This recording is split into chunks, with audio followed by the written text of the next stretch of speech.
안녕하세요. 89년을 살아온 한 사람으로서 오늘 여러분께 꼭 들려드리고 싶은 이야기가 있습니다.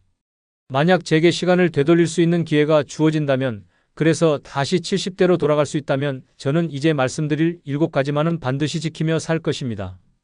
여러분도 아시겠지만 70대가 되면 많은 것들이 달라집니다.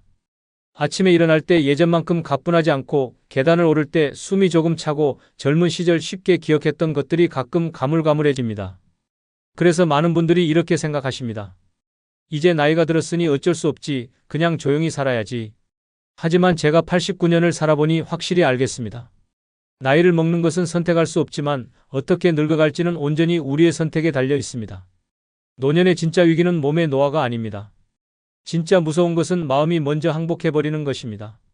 제가 지금까지 만나본 수많은 어르신들 중에서 나이가 들어서도 빛나는 분들에게는 공통점이 있었습니다. 그분들은 모두 자신만의 원칙을 가지고 계셨어요. 그 원칙들이 바로 오늘 말씀드릴 7가지입니다. 혹시 이런 생각이 드시나요? 지금 와서 뭘 바꿔? 이미 늦었는데? 절대 그렇지 않습니다. 제가 직접 경험하고 또 많은 분들을 지켜본 결과 이 7가지 중 단 하나만 실천해도 남은 인생이 완전히 달라집니다. 마치 어둠 속에서 작은 촛불 하나가 온 방을 밝히는 것처럼 말이에요. 오늘 이야기할 내용 중 일부는 조금 불편하게 들리실 수도 있습니다. 왜냐하면 지금까지 당연하다고 여겨왔던 것들에 대해 다시 생각해보자고 말씀드릴 테니까요. 하지만 그 불편함이야말로 변화의 시작입니다. 편안함 속에 머물러서는 아무것도 달라지지 않거든요. 자, 그럼 지금부터 제가 70대로 돌아간다면 반드시 지킬 7가지 원칙에 대해 하나씩 차근차근 말씀드리겠습니다. 첫 번째 원칙부터 들어보시죠. 첫 번째, 몸이 곧 자유다. 여러분, 자유라는 게 뭘까요? 하고 싶은 일을 마음대로 할 수 있는 것? 돈이 많아서 원하는 것을 다 살 수 있는 것? 물론 그것들도 자유의 일부이긴 합니다. 하지만 제가 89년을 살아보니 진짜 자유는 아주 단순한 것에서 시작됩니다. 바로 내 몸이 내 뜻대로 움직여주는 것이에요. 아침에 침대에서 벌떡 일어날 수 있고, 시장까지 걸어가서 장을 볼 수 있고, 계단 2층 정도는 힘들지 않게 오를 수 있는 것. 이런 당연해 보이는 일들이 바로 자유의 시작입니다. 몸에 힘이 있어야 선택할 수 있거든요. 오늘은 버스를 탈까? 걸어갈까? 이번 주말에는 공원에 나갈까? 영화를 보러 갈까? 이런 소소한 선택들 말이에요. 제가 아는 한 할머니 이야기를 들려드릴까요? 그분은 85세까지 매주 토요일마다 뒷산에 오르셨어요. 물론 젊은 사람들처럼 빠르게는 못 오르셨지만 그래도 꾸준히 1시간 정도 산길을 걸으셨죠. 동네 사람들이 나이가 들었는데 위험하지 않으냐고 말렸지만 그분은 이렇게 말씀하셨어요. 내가 산에 못 오르는 날이 바로 내가 진짜 늙는 날이야. 그분이 90살이 넘은 지금도 여전히 혼자 장을 보시고 전철을 타고 멀리 사는 자식들을 만나러 다니십니다. 같은 나이의 다른 분들이 집에서 누워만 계실 때 그분은 여전히 세상과 연결되어 계세요. 그 차이를 만든 건 특별한 비법이 아니라 매주 토요일 1시간씩 산을 오른 것이었습니다. 하지만 여기서 주의할 점이 있어요. 몸을 튼튼하게 하겠다고 갑자기 무리하시면 안 됩니다. 70대의 몸은 20대, 30대와 다르거든요. 무릎과 허리에 무리가 가지 않는 범위에서 천천히 시작해야 해요. 제가 추천하는 방법은 하루 20분 걷기입니다. 그것도 단순히 천천히 산책하는 게 아니라 조금 빠르게 걸어서 가슴이 두근두근하고 살짝 땀이 날 정도로 걷는 거예요. 처음에는 10분부터 시작해서 조금씩 늘려가시면 됩니다. 걸을 곳이 마땅치 않으시다고요? 집안에서도 충분히 할 수 있습니다. TV를 보면서 제자리에서 무릎을 높이 들고 걷기 운동을 하거나 부엌 싱크대를 잡고 발뒤꿈치를 들었다 내렸다 하는 운동만 해도 다리 근육을 유지하는 데 큰 도움이 됩니다. 팔의 힘도 중요해요. 물건을 들고 옮기고 높은 곳에 있는 것을 꺼내고 이런 일들을 혼자 할 수 있어야 독립적인 생활이 가능하거든요. 무거운 아령은 필요 없습니다.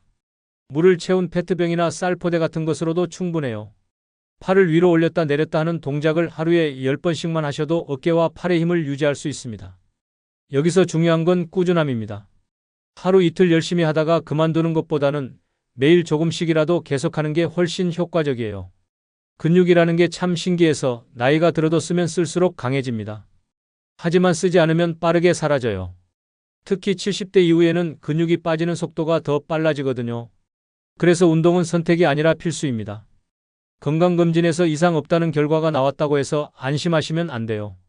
혈압이 정상이고 혈당이 안정적이어도 계단 2층을 오르지 못한다면 이미 자유의 일부를 잃은 거거든요. 몸의 힘은 곧 선택할 수 있는 권리입니다.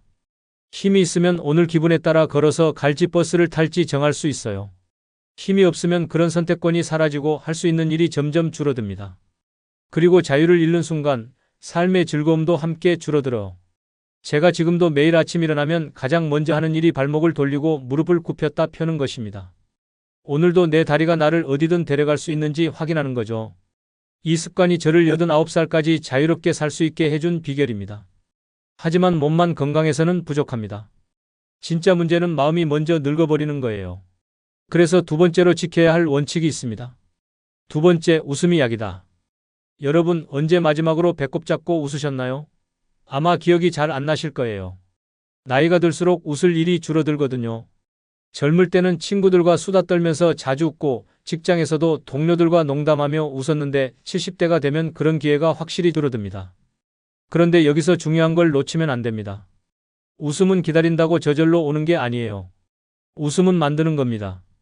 특히 나이가 들수록 더욱 의도적으로 웃음을 만들어내야 해요. 제가 70대였을 때부터 시작한 습관이 하나 있어요. 매일 아침 세수를 마치고 거울 앞에 서서 30초 동안 웃는 거예요. 처음에는 정말 어색했습니다. 뭐가 그렇게 좋다고 혼자 웃나 싶기도 하고 억지로 짓는 웃음이 어색하기도 하고요. 하지만 몇 주가 지나니까 신기한 일이 일어났어요. 그 억지 웃음이 자연스러운 웃음으로 바뀌기 시작한 거예요. 거울 속에 웃는 얼굴을 보니까 기분이 실제로 좋아지더라고요. 그리고 하루 종일 웃음을 찾게 되었어요. 작은 일에도 웃을 수 있는 마음의 여유가 생긴 거죠. 웃음의 힘은 정말 놀랍습니다. 의학적으로도 증명된 사실이에요. 웃을 때 우리 뇌에서는 엔도르핀이라는 행복 호르몬이 나옵니다. 이 호르몬은 통증을 줄여주고 면역력을 높여주고 심지어 혈압까지 낮춰줘요. 심장병 환자들이 웃음 치료를 받고 나서 재발률이 현저히 낮아졌다는 연구 결과도 있습니다. 그런데 웃음의 진짜 힘은 몸의 변화가 아니라 마음의 변화에 있어요. 웃는 사람은 넘어져도 다시 일어나고 웃음을 잃은 사람은 서 있는 순간에도 흔들린다는 말이 있잖아요. 정말 그래요. 제가 아는 한 할아버지는 당뇨와 고혈압을 앓고 계셨는데 병원에 갈 때마다 간호사들과 농담을 주고받으셨어요. 검사 결과가 좋지 않아도 농담으로 넘기고 주사를 맞을 때도 간호사에게 오늘은 솜씨가 좋네요 하며 웃으셨죠. 그분을 아는 사람들은 모두 그분을 만나면 기분이 좋아진다고 했어요. 웃음은 전염됩니다. 내가 웃으면 상대방도 웃게 되고 그 웃음이 다시 나에게 돌아와서 더 큰 웃음이 돼요. 이렇게 웃음의 선순환이 일어나면 주변에 사람들이 모이기 시작합니다. 누구나 웃게 해주는 사람 곁에 있고 싶어 하거든요. 웃음을 만드는 방법은 생각보다 간단해요. 첫째, 웃긴 이야기나 농담을 모아두는 거예요. 신문이나 TV에서 재미있는 이야기를 봤을 때 메모해 두었다가 사람들과 만날 때 꺼내서 이야기하는 거죠. 처음에는 어색해도 계속 하다 보면 자연스러워져요. 둘째, 웃긴 프로그램이나 영화를 의도적으로 찾아보는 거예요. 요즘은 유튜브에도 재미있는 콘텐츠가 많잖아요. 하루에 10분이라도 웃을 수 있는 영상을 보면서 마음을 가볍게 만드는 시간을 갖는 거예요. 셋째, 과거의 즐거웠던 기억을 자주 떠올리는 거예요. 젊었을 때 친구들과 놀던 이야기, 자식들이 어렸을 때 귀여웠던 모습, 이런 추억들을 생각하면 저절로 미소가 지어집니다. 이 미소가 웃음의 씨앗이 되는 거죠. 혼자 있을 때도 웃을 수 있어요. 옛날 사진을 보며 그때를 회상하며 웃거나 손주가 그린 엉뚱한 그림을 보며 웃거나 심지어 TV의 동물들이 하는 우스운 행동을 보며 웃는 것도 좋아요. 작은 웃음이라도 하루를 따뜻하게 덮어줍니다. 가끔 이웃들이 제가 혼자 있으면서 웃는 소리를 듣고 찾아와서 무슨 좋은 일이 있으시냐고 물어보시곤 해요. 그럴 때 저는 그냥 웃고 싶어서 웃었다고 대답하죠. 그러면 그분들도 따라 웃게 되고 자연스럽게 즐거운 대화가 시작됩니다. 웃음을 만드는 데는 돈이 전혀 필요 없어요. 비싼 여행이나 특별한 선물, 화려한 행사 같은 것도 필요 없습니다. 평범한 일상 속에서도 웃음거리는 얼마든지 숨어 있어요. 문제는 우리가 그것을 찾으려 하지 않는다는 거예요. 나이가 들면 예전만 못하다는 생각에 빠지기 쉬워요.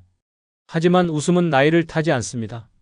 오히려 나이가 들수록 더 깊이 있고 여유 있는 웃음을 지을 수 있어요.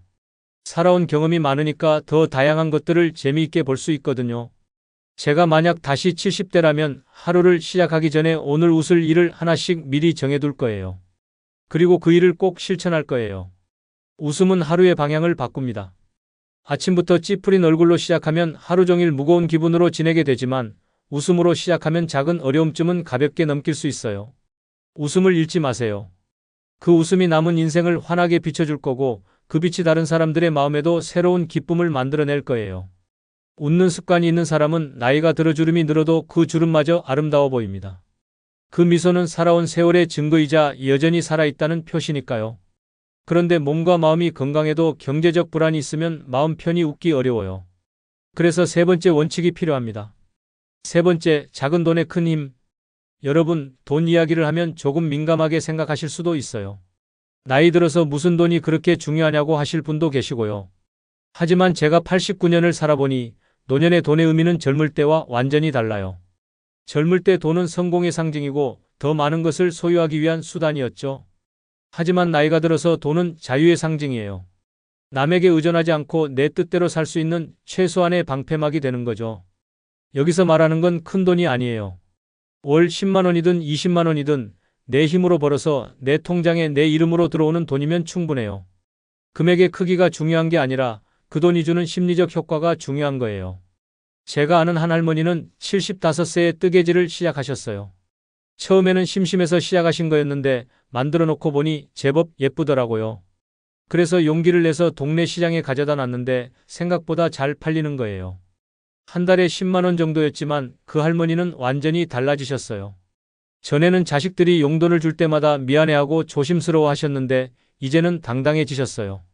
손주들 간식도 본인이 사주시고 가끔은 자식들한테 밥도 사주시고요. 돈의 액수는 작았지만 그 의미는 정말 컸습니다. 경제적 독립이 주는 첫 번째 효과는 마음의 자유예요. 내가 벌어서 쓰는 돈이 있으면 누구 눈치 보지 않고 내가 원하는 것을 할 수 있어요. 커피 한 잔을 마시더라도 자식들 용돈으로 마시는 것과 내가 번 돈으로 마시는 건 기분이 완전히 달라요. 두 번째 효과는 관계의 균형이에요. 아무리 가족이라고 해도 한쪽이 계속 받기만 하면 관계가 불편해집니다. 받는 쪽은 미안하고 주는 쪽은 부담스럽고요. 하지만 내가 조금이라도 경제적으로 기여할 수 있다면 그 관계가 훨씬 건강해져요. 세 번째 효과는 자존감이에요. 내가 아직도 사회에 쓸모있는 사람이라는 감각을 유지할 수 있어요. 은퇴 후에는 자칫하면 쓸모없는 사람이 된 것 같은 기분이 들기 쉬운데 작은 수입이라도 있으면 그런 생각이 사라져요. 그럼 70대에 어떻게 돈을 벌 수 있을까요? 방법은 생각보다 많아요. 먼저 자신의 재능이나 경험을 활용하는 방법이 있어요. 요리를 잘하신다면 반찬 가게에 납품하거나 집에서 만든 김치나 장아찌를 파는 거예요. 글씨를 잘 쓰신다면 결혼식이나 행사 때 필요한 봉투 글씨를 써드리는 것도 좋아요. 손재주가 있으시다면 더욱 좋죠. 뜨개질, 자수, 목공예, 도자기 같은 수공예품을 만들어서 판매하실 수 있어요. 요즘은 온라인 쇼핑몰이나 플리마켓 같은 곳에서 쉽게 판매할 수 있거든요. 텃밭이 있으시다면 채소나 과일을 길러서 파실 수도 있어요. 토마토, 상추, 고추 같은 걸 길러서 동네 분들에게 나눠드리면서 조금씩 받는 것도 좋은 방법이에요. 컴퓨터를 좀 다루실 수 있다면 선택지가 더 넓어져요. 온라인 쇼핑몰에서 상품 사진을 찍어서 올려주는 일이나 간단한 데이터 입력 같은 재택근무도 가능해요. 경험과 지혜를 활용하는 방법도 있어요. 젊은 분들에게 인생 상담을 해드리거나 자신의 전문 분야에 대해 강의를 하시는 거예요. 요즘은 온라인으로도 강의할 수 있으니까 접근성이 훨씬 좋아졌어요. 중요한 건 처음부터 큰 수익을 기대하지 않는 거예요. 월 10만 원부터 시작해서 조금씩 늘려가면 돼요. 처음에는 돈보다는 즐거움에 집중하세요. 재미있게 할 수 있는 일을 찾으면 자연스럽게 수익도 따라와요. 그리고 새로운 일을 시작하면 의외의 부가 효과가 있어요. 배우게 되는 거예요. 온라인 판매를 하려면 컴퓨터나 스마트폰 사용법을 배워야 하고 고객들과 소통하면서 새로운 사람들을 만나게 되죠. 이런 과정에서 뇌가 활성화되고 삶의 활력이 생겨요. 제가 직접 경험한 이야기를 들려드릴게요. 저는 70대에 작은 칼럼을 쓰기 시작했어요. 처음에는 지역신문에 월 한 번 실리는 짧은 글이었는데 원고료가 월 5만 원 정도였어요. 돈으로는 별것 아니었지만 그 5만 원이 제게는 엄청난 의미였어요. 내 글을 읽고 사람들이 위로받는다는 것, 그리고 그에 대한 정당한 대가를 받는다는 것. 이것이 저에게 큰 자신감을 줬어요. 그 칼럼이 계기가 되어서 작은 강연도 하게 되고 지금 이렇게 여러분께 이야기할 수 있는 기회도 얻게 된 거죠. 경제적 독립은 사치가 아니라 선택의 폭을 지키는 도구예요. 돈이 있어야 내가 원하는 시간에, 원하는 장소에서, 원하는 방식으로 사람을 만나고 건강한 음식을 먹고 나를 성장시키는 활동에 투자할 수 있거든요. 물론 나이가 들어서 새로운 일을 시작하는 게 쉽지는 않아요. 체력적으로도 한계가 있고 새로운 것을 배우는 것도 어려워요. 하지만 그렇다고 포기할 이유는 없어요. 천천히 시작해서 꾸준히 하면 되거든요. 제가 만약 다시 70대라면 가장 먼저 할 일이 지속 가능한 수입원을 찾는 거예요. 그것이 재능 기반이든 단순 노동이든 온라인 활용이든 상관없어요. 중요한 건 그 돈이 매월 내 통장에 내 이름으로 들어온다는 사실이에요. 그리고 그 과정에서 뜻밖의 부가가치가 생길 거예요. 새로운 일을 하면서 배우게 되고 배우면서 또 다른 기회가 생기고 그것이 새로운 사람들과의 연결로 이어질 거예요. 은퇴를 이렇게 정의해 보세요. 직업을 그만두는 것이지 수입을 그만두는 것은 아니다. 그러니까 지금 70대라면 스스로에게 물어보세요. 내가 당장 내일부터 시작할 수 있는 수입원은 무엇인가? 그것이 없다면 오늘부터 작은 걸음이라도 시작해야 해요. 왜냐하면 나이 들어서의 경제적 독립은 단순히 주머니 사정을 넘어서 내 존엄과도 직결되거든요. 내 힘으로 버는 돈이 있어야 내 시간도, 내 인간관계도, 내 삶의 리듬도 남이 아닌 내가 결정할 수 있어요. 돈을 벌려면 시간 관리가 필수인데 많은 분들이 나이 들어서는 시간 관리를 소홀히 하세요. 그래서 네 번째 원칙이 중요합니다. 네 번째, 시간은 내가 주인이다. 여러분은 하루를 어떻게 보내시나요? 아침에 일어나서 저녁에 잠들 때까지 그 시간을 누가 결정하시나요? 혹시 다른 사람들의 요청에 떠밀려서 하루를 보내고 계시지는 않나요? 나이가 들면 시간이 많아진다고 생각하기 쉬워요.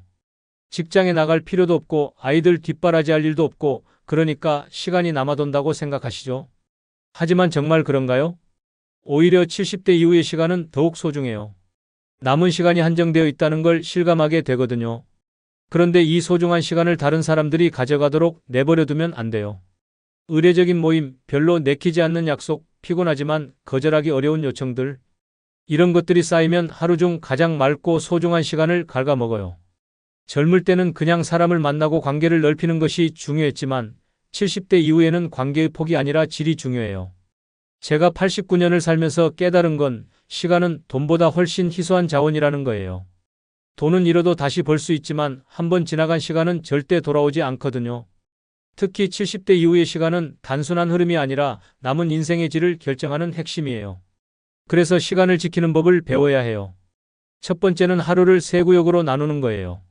황금 집중 시간, 교류와 활동 시간, 회복과 정리 시간으로 말이에요. 황금 집중 시간은 하루 중 가장 맑고 에너지가 충만한 시간대예요. 대부분 아침에 일어난 후 2~3시간 안에 와요. 이 시간에는 절대로 외부 약속이나 소모적인 활동을 넣으면 안 돼요. 오직 나를 위한 핵심 활동에만 써야 해요. 책을 읽거나 글을 쓰거나 산책을 하면서 생각을 정리하는 시간이에요. 심지어 아무것도 하지 않고 창밖을 바라보는 것도 좋아요. 중요한 건 이 시간을 누구에게도 빼앗기지 않는 거예요. 두 번째 구역인 교류와 활동 시간은 오전에서 오후로 넘어가는 시점이나 점심 식사 후예요. 이때는 비교적 에너지가 분산되기 때문에 사람을 만나거나 가벼운 외부 활동을 하기에 적합해요. 단, 의미 있는 사람과 의미 있는 활동만 넣어야 해요. 세 번째 회복과 정리 시간은 해가 저물어가는 저녁 이후예요. 하루를 돌아보며 마음을 가라앉히고 다음 날을 준비하는 시간이에요. 이 시간대는 불필요한 자극을 줄이고 몸과 마음이 편안해지도록 하는 게 핵심이에요. 제가 직접 실천하는 방법 중 하나는 저녁 7시 이후에는 새로운 약속을 만들지 않는다는 거예요. 이 단순한 규칙이 수면의 질을 높이고 다음날 아침 황금 시간을 보장해줘요. 시간을 지키는 또 하나의 방법은 거절 근육을 기르는 거예요. 거절은 타고나는 게 아니라 훈련을 통해 단단해져요. 처음에는 미안함이 앞서지만 시간이 지나면 그것이 오히려 상대방과 나 모두를 위한 것임을 깨닫게 돼요. 예를 들어 모임에 초대받았을 때 그날은 이미 중요한 시간을 확보해 두었습니다라고 말하는 훈련을 하는 거예요. 여기서 중요한 시간이 꼭 외부 일정일 필요는 없어요. 나를 위한 조용한 산책이나 책 한 권과 보내는 시간이면 충분해요. 이렇게 거절할 줄 알게 되면 남은 약속들이 더 소중해지고 그 안에서의 대화와 교류가 깊어져요. 70대 이후에는 시간의 흐름보다 시간의 질을 우선해야 해요. 하루가 얼마나 바쁜지가 아니라 그 하루가 나에게 어떤 의미를 남겼는지가 중요하거든요. 그러기 위해서는 하루가 끝났을 때 반드시 스스로에게 물어야 해요. 오늘 하루는 나를 채웠는가 아니면 소모했는가? 만약 소모한 날이 많아진다면 일정표를 다시 들여다보고 시간을 빼앗는 요소를 줄여야 해요. 저는 이 질문 하나로 수십 년간 제 일정을 관리했어요. 덕분에 의미 없는 피로가 쌓이지 않았고 오히려 나이가 들수록 하루의 만족도가 높아졌어요. 시간을 아끼는 또 다른 방법은 작은 의식을 만드는 거예요. 시작과 마무리에 반복하는 작은 루틴은 시간을 의식적으로 쓰게 해줘요. 아침에 따뜻한 차를 마시며 오늘 꼭 하고 싶은 일을 3가지 적는 습관, 저녁에는 그 3가지 중 얼마나 실천했는지를 체크하는 습관. 이런 의식이 쌓이면 하루하루가 목표 없이 흘러가는 일이 줄어들어요. 시간을 관리한다는 건 결국 자기 삶의 리듬을 만드는 일이에요. 남이 만들어 놓은 흐름에 휩쓸리지 않고 내가 만든 리듬 속에서 하루를 살아가는 것. 이것이 노년의 진짜 자유예요. 하루 중 내게 가장 좋은 시간을 스스로 빼앗아 버리면 작은 일에도 쉽게 지치고 불만이 늘어나요. 하루의 중심이 무너지기 때문이에요. 그래서 하루 계획을 세울 때 하루에 3가지 일만 넣는 습관을 들이세요. 3가지를 끝냈다면 그날은 충분히 잘 산 거예요. 이 3가지 중 반드시 하나는 나를 위한 일이어야 해요. 그것이 운동이든 독서든 취미든 심지어 혼자 있는 시간이든 상관없어요. 이렇게 시간을 쓰면 남은 하루가 훨씬 가볍고 만족스러워져요. 시간을 함부로 내주지 않으면 놀랍게도 관계도 정리돼요. 내 시간을 진정으로 존중하는 사람만 남게 되거든요. 그 사람들과의 만남은 형식이 아니라 진심이 되고 그 만남에서 얻는 에너지가 2배가 돼요. 제가 만약 다시 70대라면 하루 중 가장 좋은 시간을 반드시 나를 위해 쓸 거예요. 그것이 내가 나를 버리지 않는 방법이거든요. 시간을 지킨다는 것은 단순히 바쁜 약속을 줄인다는 차원이 아니에요. 이것은 남은 인생의 중심을 스스로 세우는 작업이에요. 시간을 지켰다면 이제는 사람을 골라야 해요. 왜냐하면 누구와 시간을 보내느냐가 삶의 질을 결정하거든요. 5번째, 사람도 단살이가 필요하다. 여러분, 혹시 만남이 끝난 후에 이유 없이 피곤해지는 사람이 있으신가요? 대화를 나누고 왔는데 기분이 좋아지기보다는 어딘가 무겁고 답답한 느낌이 드는 사람 말이에요. 반대로 만나고 나면 마음이 편안해지고 기운이 차오르는 사람도 있을 거예요. 나이가 들수록 사람과의 관계가 내게 미치는 영향이 커져요. 젊을 때는 수십 명과 어울리면서도 그 안에서 소모되는 마음의 에너지를 크게 의식하지 못해요. 하지만 70대가 되면 하루의 기운과 마음의 여유가 제한되어 있기 때문에 한 번의 만남이 남기는 여운과 피로가 훨씬 크게 다가와요. 그래서 이 시기에는 누구와 시간을 보내는가가 삶의 질을 결정하는 중요한 기준이 돼요. 제가 89년을 살면서 가장 단호하게 배운 것 중 하나가 바로 이거예요. 사람과의 관계가 나를 살릴 수도 있고 서서히 소모시킬 수도 있다는 사실이에요. 만남이 끝난 뒤 마음이 편안해지고 기운이 차오르는 사람이 있는가 하면 반대로 가슴이 답답하고 이유 없는 피로가 몰려오는 사람이 있어요. 전자는 내 삶을 풍요롭게 하는 인연이고 후자는 내 영혼을 갉아먹는 인연이에요. 후자의 경우는 아무리 오래된 친구라도 아무리 가까운 친척이라도 거리를 두어야 해요. 시간이 아깝고 무엇보다 내 삶의 평온을 지켜야 하거든요.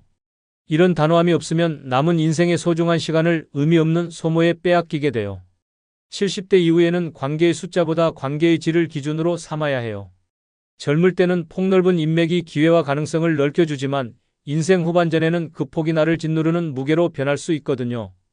그래서 반드시 스스로에게 물어야 해요. 이 사람과의 만남이 나를 성장시키는가 아니면 소모시키는가? 답이 후자라면 과감히 거리를 두어야 해요. 그것이 무례한 행동이 아니라 나와 상대방 모두를 위한 선택일 수 있어요. 침묵이 편안한 사람만 곁에 두라는 말에는 깊은 이유가 있어요. 말없이 있어도 불편하지 않은 관계는 이미 서로의 본질을 이해하고 있다는 뜻이거든요. 이런 관계에서는 불필요한 설명이나 변명 없이 있는 그대로의 나를 보여줄 수 있어요. 그리고 그런 관계가 남은 인생에서 진짜 힘이 돼요. 반면 매번 만나서 애써 대화를 이어가야 하고 작은 말 한마디에 긴장해야 하는 관계는 아무리 오래 지속됐어도 결국 부담이 돼요. 나이가 들수록 이런 부담을 견디는 힘은 점점 줄어들거든요. 많은 사람들이 관계를 줄이는 것을 두려워해요. 혼자가 될까봐, 사회적으로 고립될까봐 걱정하시죠. 하지만 경험상 불필요한 인연을 줄이면 오히려 마음이 더 열리고 새로운 좋은 인연이 들어올 여유가 생겨요. 삶의 그릇이 비워져야 새로운 물이 채워지는 것처럼 관계도 정리해야 새로운 관계가 들어와요. 저는 80세 이후로 매년 한 번씩 관계 점검을 했어요.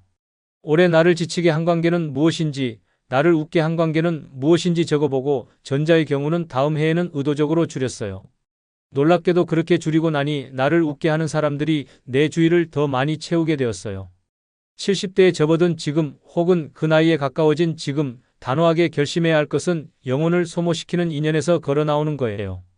남은 시간은 과거를 억지로 붙잡는 데 쓰기에는 너무 소중해요. 내가 누구와 시간을 보내느냐가 곧 내가 어떤 사람이 되어가느냐를 결정하거든요. 그러니 나를 빛나게 하는 사람과만 시간을 보내세요.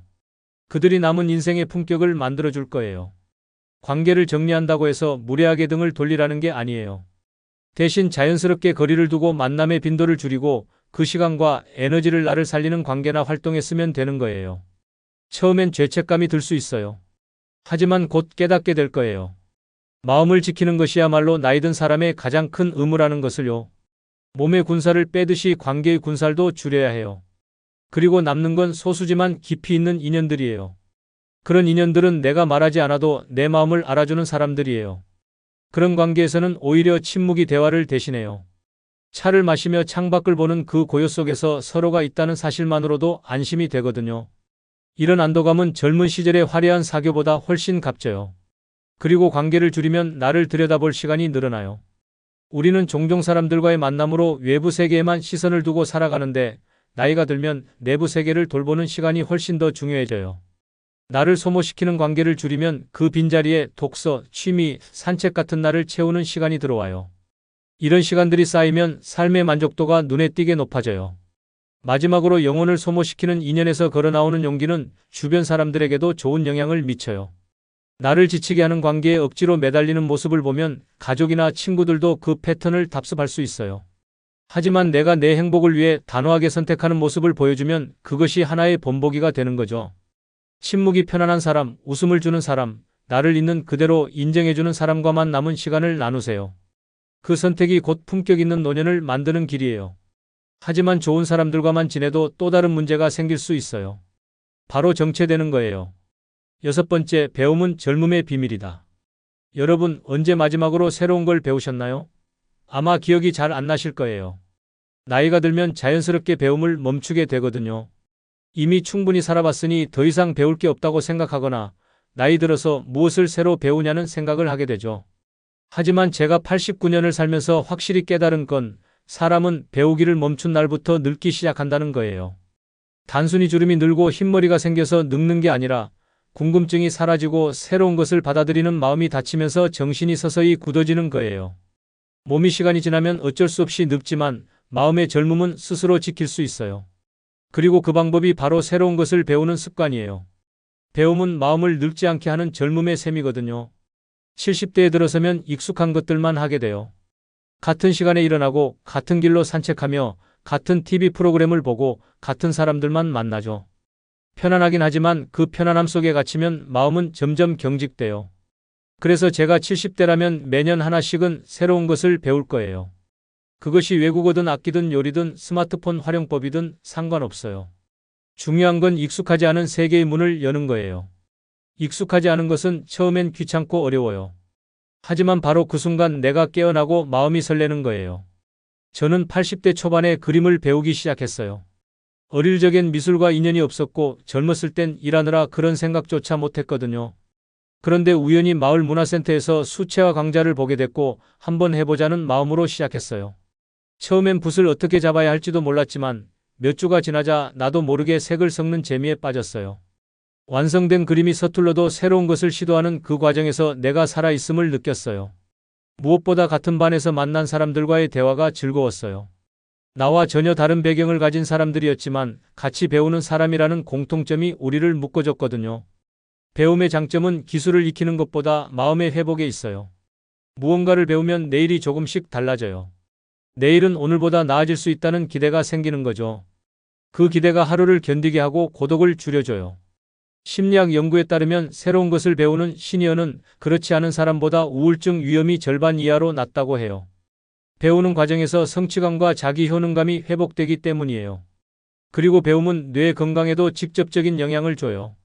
나이가 들면 뇌세포가 줄어드는 건 사실이지만 새로운 것을 배울 때 시냅스 연결이 강화되고 뇌의 가소성이 유지되거든요. 즉, 뇌가 더 오래 젊게 유지되는 거예요. 치매 전문의들이 공통으로 하는 말이 있어요. 뇌는 쓰면 쓸수록 늙지 않는다고요. 책을 읽는 것만으로도 좋지만 그보다 한 단계 더 나아가 직접 몸과 손, 눈을 함께 쓰는 배움이 효과가 더 커요.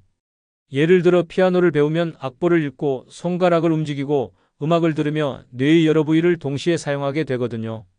70대 이후에는 실용성보다 호기심을 기준으로 배움을 선택하는 게 좋아요. 돈을 벌기 위해 배우는 게 아니라 순수하게 즐기기 위해 배우는 거죠. 그래야 부담 없이 오래 지속할 수 있어요. 배우는 과정에서 실패와 서툼은 당연해요. 오히려 그 서툼이 삶의 활력을 줘요. 어린 시절 처음 자전거를 탈 때 넘어졌던 것처럼 새로운 것을 배우며 느끼는 시행착오가 마음을 젊게 유지해요. 배움은 사람을 사람에게로도 데려다 줘요. 내가 모르는 것을 아는 사람을 만나고 나와 비슷하게 배우는 사람과 친구가 되는 거죠. 그리고 그 관계는 이해와 존중을 바탕으로 만들어져요. 배움의 자리는 경쟁보다 격려가 많아요. 당신 그림이 참 따뜻하네요. 오늘 발음이 아주 좋아졌어요. 이런 말들이 나를 더 배우게 만들고 그 과정에서 마음은 더욱 단단해져요. 결국 나이가 들어서도 배우는 사람은 내일을 기다려요. 내일이 기다려진다는 건 아직도 살아있다는 증거예요. 익숙함 속에만 머물면 하루가 오늘과 어제의 복사본처럼 느껴지지만 배움을 시작하면 하루가 새롭게 보여요. 그것이 설령 작은 기술이든 한 문장이든 새로운 사람의 이름이든 상관없어요. 그 작은 새로움들이 모여 노년의 시간을 빛나게 만들어요. 그러니 제가 70대라면 매년 하나씩 배울 것을 정해두겠어요. 그것이 작은 것이어도 괜찮아요. 중요한 건 계속 배우는 나로 남는 거예요. 그렇게 살아간다면 나이는 숫자에 불과하고 마음은 여전히 봄날처럼 맑고 설레는 상태로 머물 수 있어요. 나이가 들어서도 배움을 이어가는 데에는 또 다른 중요한 이유가 있어요. 그것은 변화에 적응하는 힘을 기르기 위해서예요. 70대 이후의 세상은 너무 빨리 변해요. 기술은 매년 새롭게 바뀌고 생활 방식도 조금만 방심하면 따라가기 어려울 정도로 변화하거든요. 그런데 새로운 것을 배우는 사람은 변화에 겁먹지 않아요. 스마트폰 기능이 업데이트되어도 전자결제가 보편화되어도 새로운 대중교통 시스템이 도입되어도 그들은 한번 해보자라는 마음으로 적응해요. 이 차이가 삶의 질을 가르죠. 적응력은 배움에서 오고 배움은 두려움을 줄여요. 나이 들수록 두려움이 커지는 이유는 모르는 것이 많아져서예요. 그런데 배움은 그 모름을 줄이고 모름 속에서 즐거움을 찾게 해요. 또한 배움은 나를 증명하는 방법이 되기도 해요. 은퇴 후 지위나 사회적 역할이 사라지면 자신이 쓸모 있는 사람이라는 감각도 희미해져요. 그러나 새로운 기술이나 지식을 익히면 그 자체가 스스로를 증명하는 증거가 되는 거죠. 나는 여전히 배우고 성장하고 있다는 감각이 자존감을 지켜줘요. 실제로 저는 90세가 넘어도 한글 워드 프로세서와 동영상 편집을 배우는 사람들을 만났어요. 그들의 표정은 30대 못지않게 생기 있었고 배우면서 얻은 성취를 자랑스러워했어요. 배움은 이렇게 나를 과거의 틀에 가두지 않고 현재 진행형으로 만들어줘요. 또 하나, 배움은 다른 세대와 연결되는 다리가 되기도 해요. 손주에게 스마트폰 사용법을 배우거나 젊은 강사에게 새로운 운동을 배우는 과정에서 세대 간 대화가 생겨요. 이 대화는 단순한 정보 교환을 넘어 서로의 세계를 이야기하는 통로가 되는 거죠. 젊은 세대는 노인을 배울 준비가 된 사람으로 보고 노인 자신은 젊은 세대를 가르쳐줄 수 있는 사람으로 인식하게 돼요. 이런 상호작용은 외로움을 줄이고 세상과의 연결을 유지시켜줘요. 70대 이후의 배움은 속도보다 방향이 중요해요. 빠르게 배우려 애쓰지 않아도 돼요. 중요한 건 포기하지 않고 천천히라도 꾸준히 나아가는 거예요. 매일 10분이라도 투자하면 1년 뒤에는 전혀 다른 자신을 만나게 될 거예요. 하루 10분이 작아 보이지만 그 시간이 모이면 놀라운 변화가 찾아와요.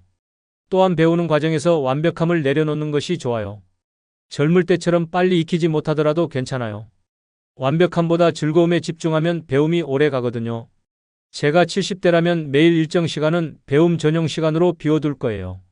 아침에 머리가 맑을 때든 저녁에 하루를 정리한 후든 그 시간은 오직 배우는 데만 쓸 거예요.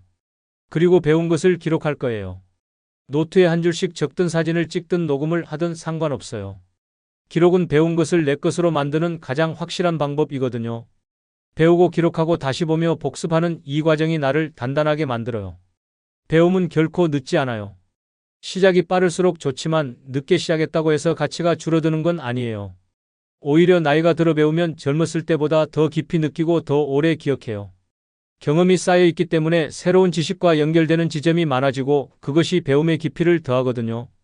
결국 나이와 상관없이 배우는 사람은 매일 조금씩 새로운 자신으로 살아가요.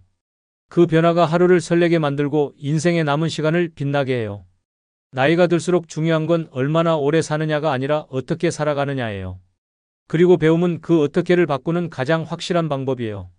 그런데 이 모든 것을 지키려면 마지막 습관이 필요해요. 바로 마음을 돌보는 일이에요. 7번째, 마음 청소의 기적. 여러분, 집은 매일 청소하시죠? 먼지가 쌓이면 지저분해지고 건강에도 안 좋으니까요. 그런데 마음은 어떠세요? 마음에도 먼지가 쌓인다는 걸 아시나요? 나이가 들면 하루하루가 조용해지는 대신 그 조용함 속에 보이지 않는 먼지가 서서히 내려앉아요. 몸에 쌓이는 먼지는 눈으로 보이지만 마음에 쌓이는 먼지는 눈에 보이지 않기에 더 위험해요. 그 먼지는 걱정, 불안, 후회, 오래된 미움, 비교심, 그리고 설명할 수 없는 허무감이에요.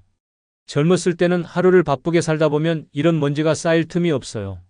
직장에서는 동료와 부딪히고 집에서는 가족과 웃고 울며 지내고 주말에는 친구들과 어울리며 시끌벅적하게 지내거든요. 그러다 보니 마음이 무거워질 새도 없이 새로운 사건과 감정이 들어와 이전의 찌꺼기를 밀어내주죠. 하지만 70대 이후에는 이야기가 달라져요. 사회적 역할은 줄어들고 사람을 만나는 빈도도 줄어들어요. 바쁘게 움직일 필요가 없어지면서 몸은 편해지지만 마음의 통로는 점점 좁아져요. 통로가 좁아지면 공기가 잘 순환되지 않는 방처럼 마음속에도 탁한 기운이 고여요. 그래서 하루에 한 번 의도적으로 마음의 창문을 열고 먼지를 털어내야 해요. 제가 89년을 살면서 그 습관이 얼마나 중요한지를 온몸으로 배웠거든요. 하루를 돌아보지 않으면 마음속에 아주 작지만 뾰족한 가시들이 남아요. 누군가의 무심한 한마디, 뉴스에서 본 불쾌한 장면, 혹은 별것 아닌데도 마음을 건드린 사소한 사건들 말이에요. 이런 가시들은 작아서 무시하기 쉽지만 그대로 두면 깊숙이 박혀 염증을 만들어요. 그리고 그 염증이 내일로 넘어가며 점점 커져요. 그러다 어느 날 이유 없이 모든 것이 귀찮고 세상이 삭막하게만 느껴지게 되는 거죠. 이것이 바로 마음의 먼지가 쌓인 상태예요. 그래서 저는 매일 저녁 하루 중 가장 고요한 시간에 나를 위한 의식을 가져요. 창문을 열고 바람을 맞으며 깊게 호흡을 해요. 그날 나를 웃게 한 일 3가지를 먼저 떠올려요. 손주의 영상통화, 아침에 마신 따뜻한 차 한 잔, 혹은 길가에서 본 노란 꽃 한 송이. 그런 기쁨을 떠올리면 마음이 조금 밝아져요. 그 다음엔 나를 불편하게 한 일을 꺼내봐요. 불필요한 말에 상처받았는지, 기대했던 일이 어긋났는지, 스스로에게 실망했는지. 그것을 부정하거나 억누르지 않고 그냥 바라봐요. 그리고 그 무거움을 내 호흡에 실어 바깥으로 내보낸다고 상상해요. 명상은 이렇게 단순하지만 강력해요. 단 10분이라도 호흡과 마음을 연결하면 머릿속 소음이 줄어들어요. 어떤 날은 기도로, 어떤 날은 산책으로 그 시간을 대신했어요. 기도는 내 시선을 나에서 세상으로, 그리고 다시 나로 되돌려 주었고, 산책은 발걸음이 느려질수록 마음도 함께 느려지게 만들었어요. 길가의 나무를 바라보거나 노을이 물드는 하늘을 보면 하루의 무게가 부드럽게 풀렸어요. 기록도 빼놓을 수 없어요. 종이에 오늘의 마음이라는 제목을 적고 그날 느낀 감정을 한 줄로 써요. 기쁘다, 서운하다, 평온하다. 감정을 단어로 옮기는 순간 그것은 나를 지배하던 힘을 잃어요. 눈에 보이지 않던 것이 눈앞에 나타나는 순간 우리는 그것을 객관적으로 바라볼 수 있게 되거든요. 마음의 먼지를 털어내는 일은 매일 집안을 청소하는 것과 같아요. 하루만 안 해도 괜찮아 보이지만 며칠만 쌓이면 금세 티가 나고 한 달만 쌓이면 치우기 힘들어져요. 마음도 마찬가지예요. 그날 조금씩 털어내야 쉽게 유지되는 거죠. 중요한 건 이 시간을 약속처럼 지키는 거예요. 다른 사람과의 약속은 잘 지키면서 정작 나와의 약속은 쉽게 미루는 경우가 많잖아요. 그러나 이 약속은 건강검진보다, 운동보다, 심지어 식사보다 중요해요. 왜냐하면 마음이 무너지면 몸도 관계도 모든 것이 무너지거든요. 제가 70대라면 하루 일정 속에 마음 청소 시간을 제일 먼저 적어 넣을 거예요. 하루 10분이든 20분이든 상관없어요. 그 시간만큼은 전화를 꺼두고 TV를 끄고 오직 나 자신과 대화를 나눌 거예요. 그리고 그 시간 덕분에 나머지 하루가 훨씬 가벼워지고 더 단단해질 거예요. 마음을 돌보는 일은 결코 사치가 아니에요. 그것은 살아남기 위한 필수 습관이거든요. 달라이 라마가 말했듯이 당신의 마음을 돌보는 일은 세상을 돌보는 일과 같아요. 마음이 평온해지면 세상도 평온하게 보이고 그 평온이 또 다른 사람들에게 전해져요. 결국 하루 한 번 마음의 먼지를 털어내는 일은 나를 위한 일이면서 동시에 세상을 위한 일이기도 해요. 나이가 들수록 마음의 먼지는 더 교묘하게 쌓여요. 젊을 땐 화가 나면 그냥 화를 내고 서운하면 금세 풀어버리지만 70대 이후에는 감정을 드러내기보다 삼키는 경우가 많아요. 체면 때문이기도 하고 관계를 유지하기 위해서이기도 하죠. 그런데 삼킨 감정은 사라지지 않아요. 눈에 보이지 않는 먼지처럼 마음 깊숙이 내려앉아 무게를 만들어요. 이 무게가 오래 쌓이면 생각이 무거워지고 표정이 굳어지고 하루가 힘겹게 느껴져요. 그래서 마음의 먼지를 털어내는 습관은 단순한 기분 관리가 아니라 삶을 오래 지속시키는 정비예요. 제 경험상 가장 효과적인 방법은 감정을 흘려보내는 통로를 마련하는 것이었어요. 그게 명상일 수도 있고 글쓰기일 수도 있고 혼잣말일 수도 있어요. 저는 특히 글쓰기를 추천해요. 종이에 연필로 쓰는 게 좋아요. 하루에 있었던 일 중 마음에 남은 것을 5줄이라도 적어보세요. 불편했던 감정이든 즐거웠던 순간이든 상관없어요. 쓰는 동안 생각이 정리되고 감정의 먼지가 떨어져 나가요. 그리고 글을 쓰고 나면 마음속 공간이 넓어져 다른 것을 담을 여유가 생겨요. 또 다른 좋은 방법은 마음 정리 산책이에요. 이 산책은 운동을 위한 산책과 달라요. 속도를 내는 것이 아니라 의도적으로 느리게 걸으며 머릿속 생각을 하나씩 꺼내보는 시간이에요. 발걸음 하나에 숨을 들이쉬고 다음 발걸음에 숨을 내쉬면서 그날의 일을 정리해요. 길가의 나무, 바람, 하늘을 바라보면서 이건 내려놓자, 이건 내일에도 늦지 않다 하고 스스로에게 말해주세요. 그러면 걱정이 조금씩 작아지고 마음의 온도가 내려가요. 마음 청소는 대화로도 이루어져요. 믿을 수 있는 친구나 가족과 그날 있었던 일을 나누는 거예요. 굳이 조언을 듣기 위해서가 아니라 내 마음을 밖으로 꺼내놓는 것이 목적이에요. 마음속 깊은 곳에 있던 먼지가 공기 중으로 나오면 그것은 더 이상 나를 짓누르지 않거든요. 중요한 건 이 모든 과정을 매일 하는 거예요. 먼지는 하루만 해도 쌓이고 그날 털어내지 않으면 다음날 먼지와 합쳐져 더 두꺼워져요. 하루 한 번 10분이면 충분해요. 그 10분이 쌓이면 마음이 오래도록 맑게 유지돼요. 저는 90이 넘은 지금도 자기 전 10분을 이 시간으로 쓰고 있어요. 덕분에 아침에 일어날 때 마음이 가볍고 하루를 시작할 힘이 생겨요. 당신의 마음을 돌보는 일은 세상을 돌보는 일이에요. 마음이 맑아야 세상도 맑게 보이거든요. 그리고 그 맑음이 주변 사람들에게도 전해져요. 하루 한 번 마음의 먼지를 털어내는 습관은 나를 위해서지만 동시에 세상을 위한 작은 기여이기도 해요. 이 습관을 가지면 나이와 상관없이 하루가 다시 새로워져요. 자, 이렇게 해서 제가 다시 70대로 돌아간다면 반드시 지킬 7가지 원칙을 모두 말씀드렸어요.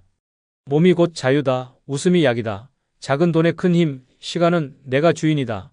사람도 단살이가 필요하다. 배움은 젊음의 비밀이다. 그리고 마음 청소의 기적.